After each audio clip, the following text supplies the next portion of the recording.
again filming. If you watched my last video, I had mentioned that I was going to film about the recent trip me and my husband went on to Europe. So we can kind of go over all the cost and a lot of the information to hopefully inspire you to travel if you haven't traveled internationally before. And then we have with us Charlie again. Yay! He likes to sit on my lap when I sit in here for some reason. He's a little sweetie. Yeah, anyways, me and my husband had been wanting to go to Europe for a long time. We basically, for the past few years, I've been looking into different countries, and we kind of kept pushing it back because Lise proposed me, then we had our wedding, and then we bought a house. So it's kind of been a few years before we were able to do this. Had the time and of course money, very important things. Finally, you know, pulled the trigger, bought the plane tickets, and then started planning. So we went for 14 days. That was kind of the maximum amount of time that Luis could take off work. So that's why we chose that amount of time. And we had picked the time of year. So we left October 14th and we got back on the 29th. We picked that solely based off of what we can find cheapest as far as plane tickets for that duration of time. These were places that were kind of like top tier of what we wanted to go to and visit. So we picked Berlin, Germany, Prague, Czech Republic, Vienna, Austria, Venice, Italy, Florence, Italy, Rome, Italy, and then we did the round trip ticket. That ended up being the cheapest option rather than like say fly into Berlin and then fly out of Rome back to the US. So that's what we chose. Each country that we went to, we, other than of course the plane that we took from Rome to Berlin, we took the train, we used the Europass. So the total cost for both me and my husband to travel, and this is for everything, was $4,877.41. Roughly about $2,500 per person for our 14-day trip to those 6 cities. I'll kind of go over what the breakdown for that is. And again, this is what we did. It worked for us. I loved our trip. Obviously, there were some great things and some not so great things. We'll kind of go over that. So how those costs broke down is, first thing we got was our plane tickets. But after we got our plane tickets, so from our bank, I got $800 worth of euros out so we could have some cash with us and not have to worry about going to an exchange place. Also, if I keep looking down, it's because my laptop's just right up below the frame. But yeah, we had got cash out that we didn't have to worry about going to exchange places and worry about getting ripped off or anything else like that. The exchange rate was per €1, it was $1.17.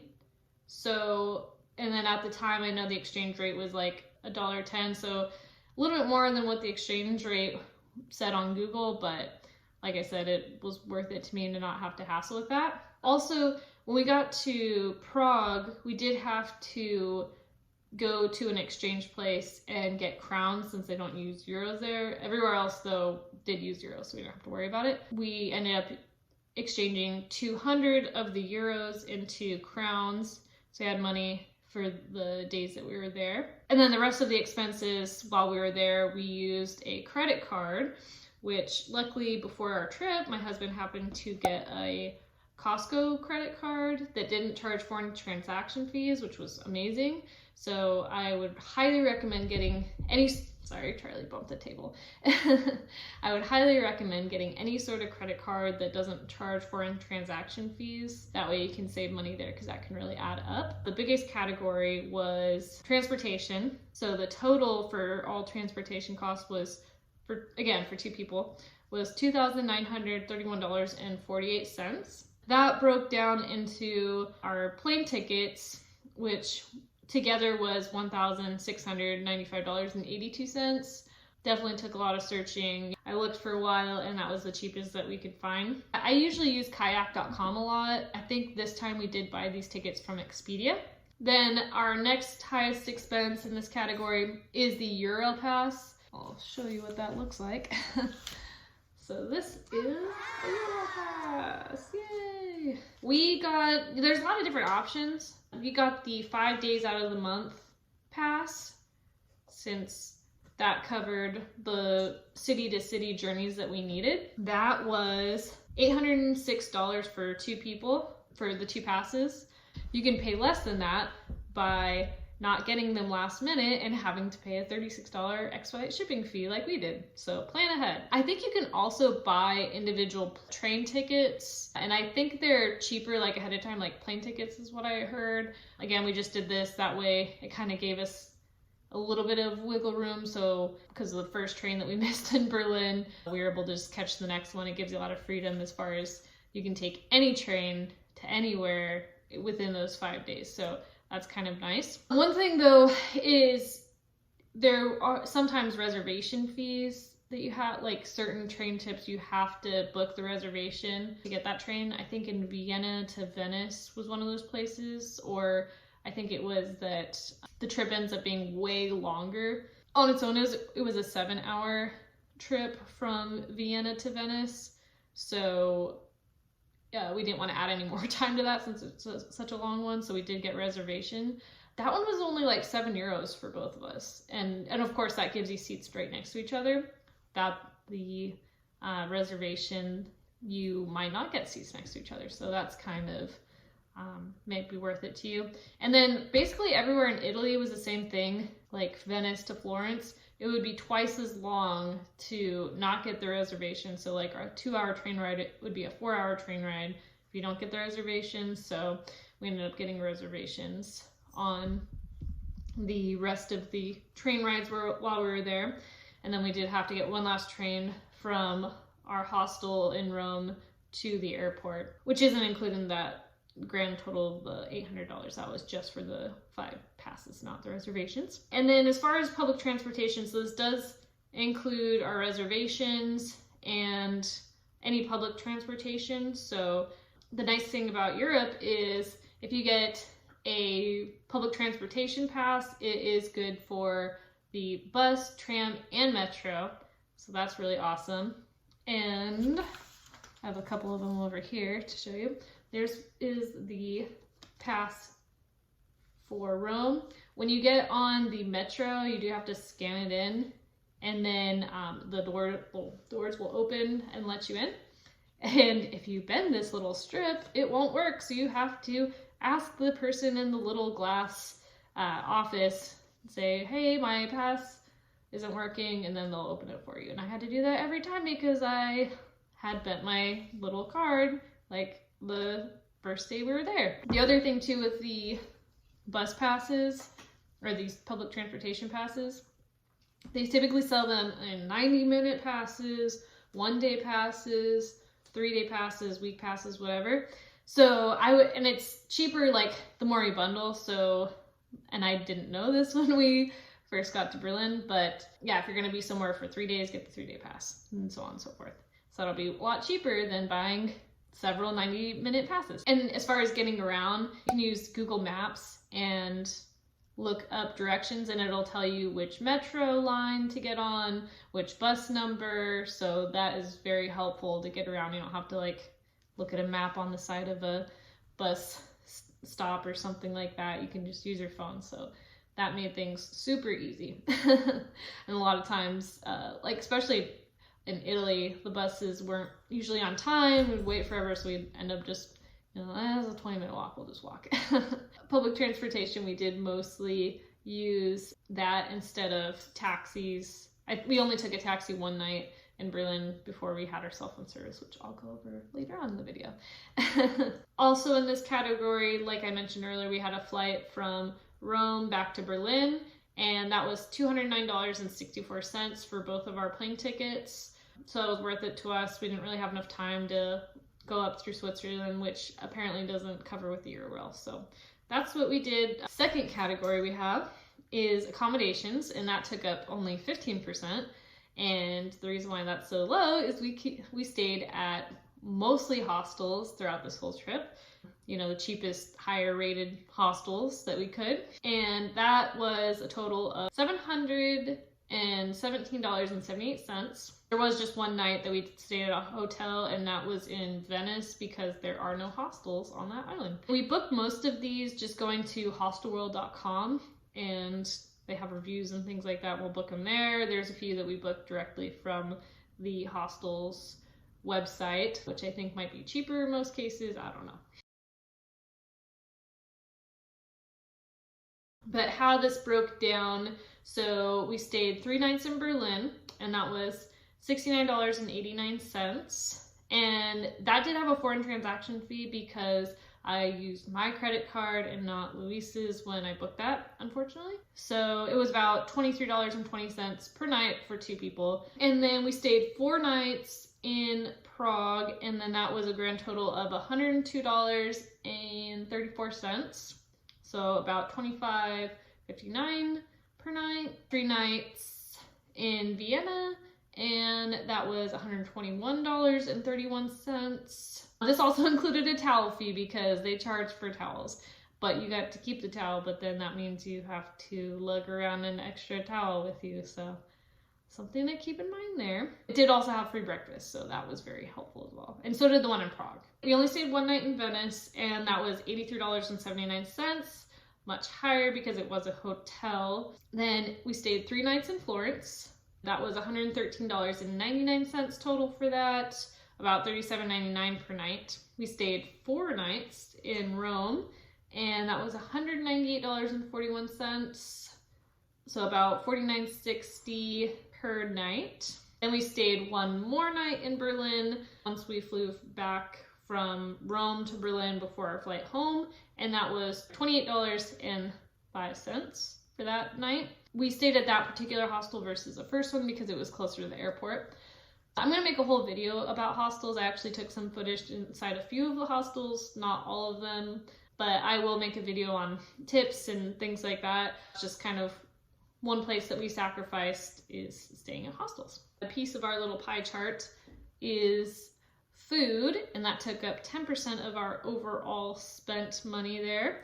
And as far as this expense and all of the rest of the expenses after this, actually some of transportation as well, it's a little bit approximate because, like I said at the beginning, we did take cash out, and I didn't save every receipt that I had. I didn't look at the expenses until about a couple days ago, and so I of course don't remember the amounts that we spent on everything and may have missed a charge or two. So I did the best I could to remember everything, but just know that these aren't exact cut and dry for each category. The total is the exact total because that includes all the cash plus all of the card charges. As far as categorizing, it can be a little bit off because of that.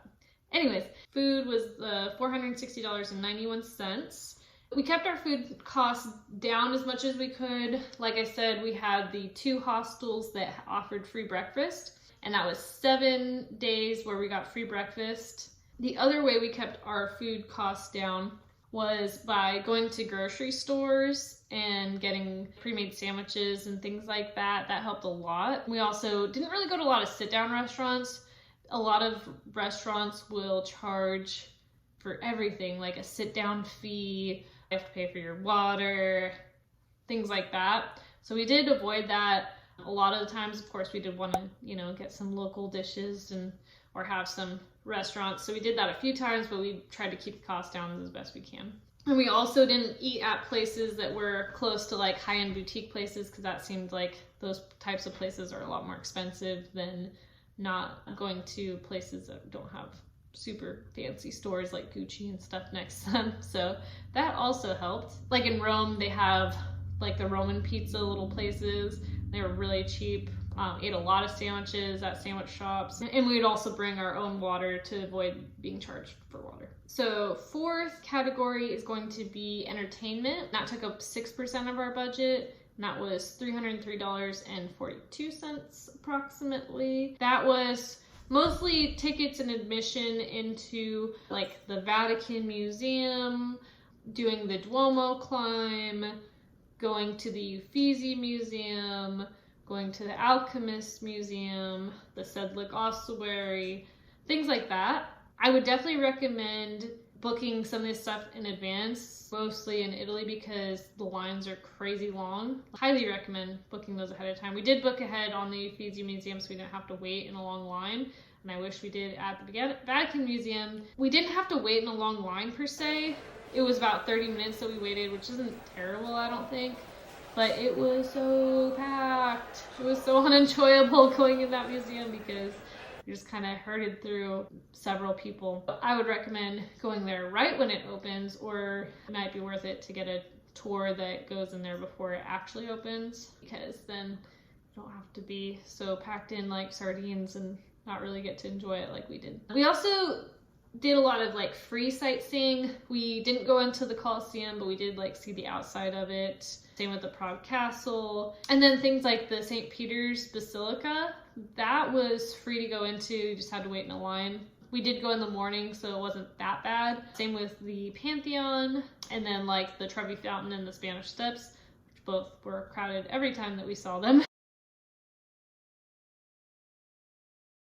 We went to the Stephenson, I don't know if I'm pronouncing that right, catacombs.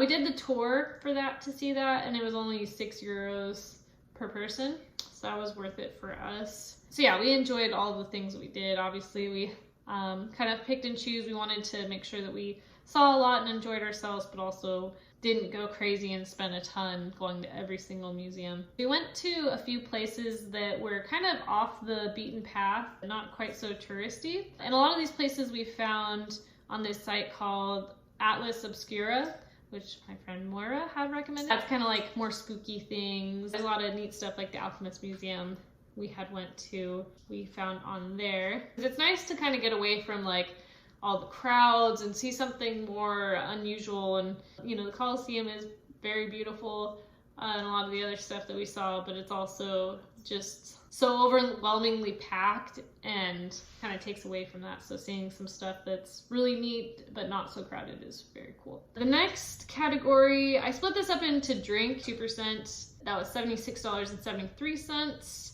and that includes all the times we went to coffee places and the water that we picked up from grocery stores.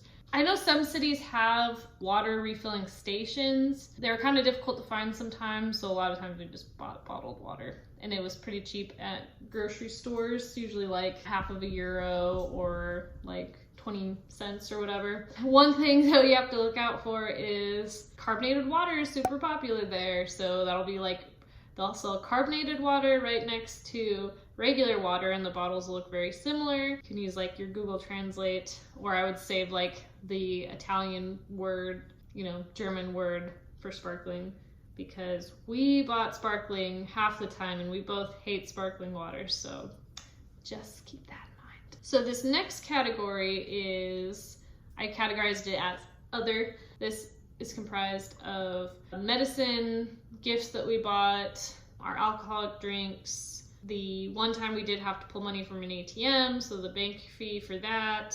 So the total that we spent for this other category was $303.42. And there was one charge I couldn't figure out from the ATM, from our card fees, so that's in here as well. We spent $32.10 on gifts. We spent $45.35 on medicine. Unfortunately, Luis and I both got colds, started noticing it. We were on the train ride from Vienna to Venice, and once we got to Venice, we got cough drops. I don't know if you can hear in the background, my dog just drank some water very loudly and I was walking away. But yeah, we had bought cough drops and then cough medicine, and then we bought more medicine once we got to Florence, and more cough drops to help us with our cold, which lasted like a whole nother week after we got back. And then alcoholic drinks, we only spent, as far as I can tell, $34.72, again, approximately. We don't really drink a lot, and drinks are pretty cheap there, so that really helped. The other fees that stand out in this category, the cell phone provider that I have charges an astronomical amount for roaming fees. So we were just going to go without service. Then we realized how not very good at problem solving we are without the aid of constant cell phone service. So we decided to get SIM cards. I worked at a cell phone company at the call center, And I knew that that was a possibility, that you could buy SIM cards when you go to a different country. So I asked the front desk at the first hostel we were at in Berlin where we could get SIM cards, and the lady said, oh, you can get it from grocery stores like Lidl. So that's what we did. So we bought these. And that was a big mistake. We couldn't figure out how to get them to work. So you put the SIM card in and you have to put in a password. And while doing this, you have to have Wi-Fi. We were at our hostel trying to do this because it has Wi-Fi. All the instructions were in German. I don't know enough German to get me by through this website. And then I had our friend, Mark, try to help us with it because he knows German pretty well. Oh, he's so sweet. He hotspotted his data once we were away from our hostel to try to figure this out, and he was getting all the information put in, and it was asking for an address, and he tried to put his address in, and then it got to the point where it's like, you have to enter in a credit card information and pay even more money on top of the $10 you had to spend to get this. So I just told him, forget about it. I don't want you to have to put in your card information, and said that usually you buy SIM cards from a cell phone place. So instead of having to hassle and, you know, because it had to have a it had to have been a credit card, I guess, from Germany, I just decided to, you know, I'd rather us just spend time with him rather than him putting in all this effort and stuff with the SIM card. So we, the next day, bought these. So this was a SIM card from Vodafone, and this was $10 each. We bought 2 of them, didn't work, garbage, wasted 20 euros on that between the 2 of us. We bought these. On the back it kind of gives you some information there. These are like monthly options. Went with the 4 gigabyte, and it was 25 euros per person to get the 4 gigabytes. The guy there said you get an extra gigabyte, so we each got 5 gigabytes. So we spent 50 euros on that, and it was well worth it because I'm glad that we could use our phone to Google search things, because there was times we went places and it was closed, so we had to, you know, on the spot change of plans, or just getting directions, referencing other information that I looked up before, things like that. Very glad that we got this and had cell phone service rather than trying to navigate without it. So yeah, if you go to a cell phone place, and don't try to get a SIM card from a grocery store, because our experience didn't work out very well. So that's kind of the breakdown of what we spent in categories. I do just want to go over what we spent per country in the amount of days. It's a little bit difficult because we spent a lot of partial days places. But we spent 3 half days in Berlin and 1 full day, and we spent about $512 total. Again, this doesn't include plane ticket or our Euro pass. But that was about $204 per day. In Prague, we were there about 2 half days, 2 full days. We spent about $412. So that was about $137 per day. And this includes the accommodation fees.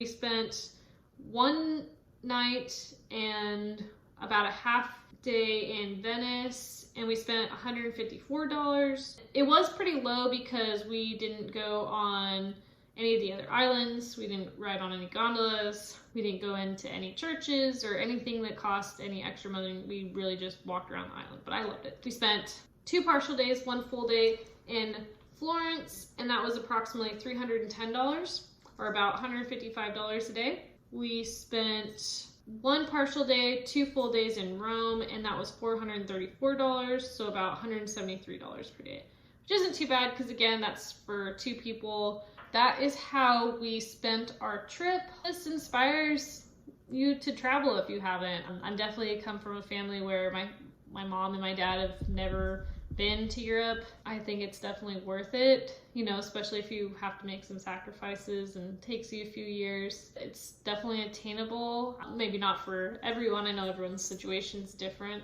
Yeah, I hope that y'all can travel and see different parts of the world, and just know that you don't have to spend a fuck ton of money doing so. And yeah, again, I will be making a video about the hostels. Oh, and another thing that I want to mention is that we also saved money by not paying extra luggage fees. We only took our carry-on and then a personal item, which we both had backpacks, so that helped a lot as well. And if you want to know what I brought, I can definitely make another video or comment down below or something. And yeah, I would really appreciate if you like and subscribe, because it did take a lot of effort to go through all these expenses. Obviously, we didn't go to Europe to make a video. I just thought this would be something that I could do to maybe help you guys out. Yeah, I hopefully will start making more videos more often, just depending. I hope you enjoyed this. Goodbye.